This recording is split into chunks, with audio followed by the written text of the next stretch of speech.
কুল ইন্না সালাতি ওয়া নুসুকি ওয়া মাহইয়ায়া ওয়া মামাতি লিল্লাহি রাব্বিল আলামিন।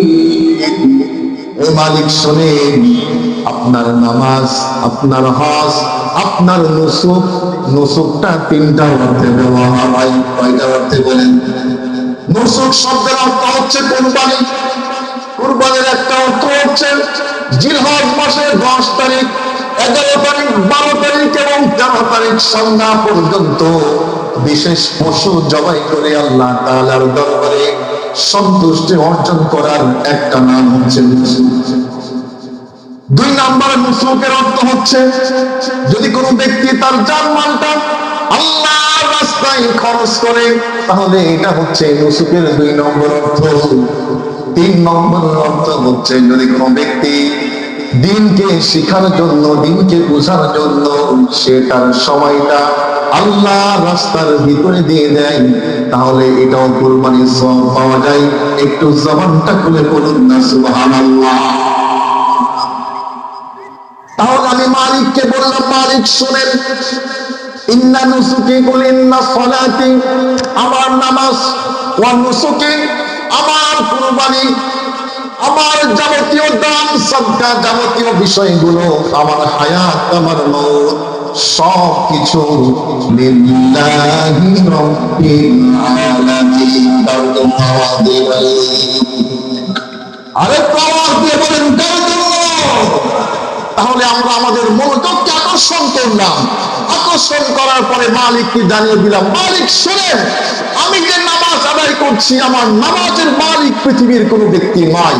আমি যে রোজা পালন করি, আমার রোজা পৃথিবীর কোনো মানুষের জন্য নয়।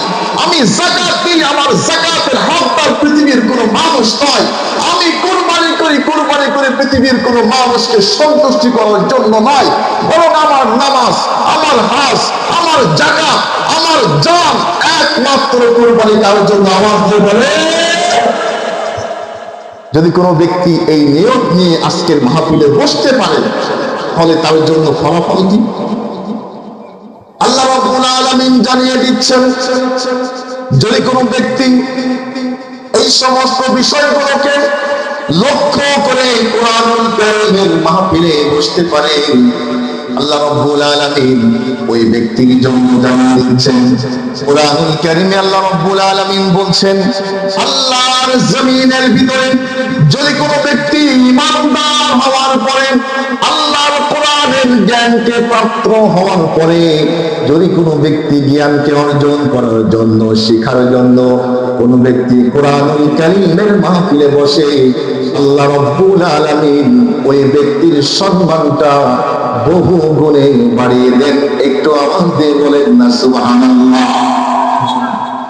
আল্লাহ পাক বলছেন, ইয়ারফাইল্লাহুল্লাযীনা আমানু মিনকুম ওয়াল্লাযীনা উতুল ইলমা।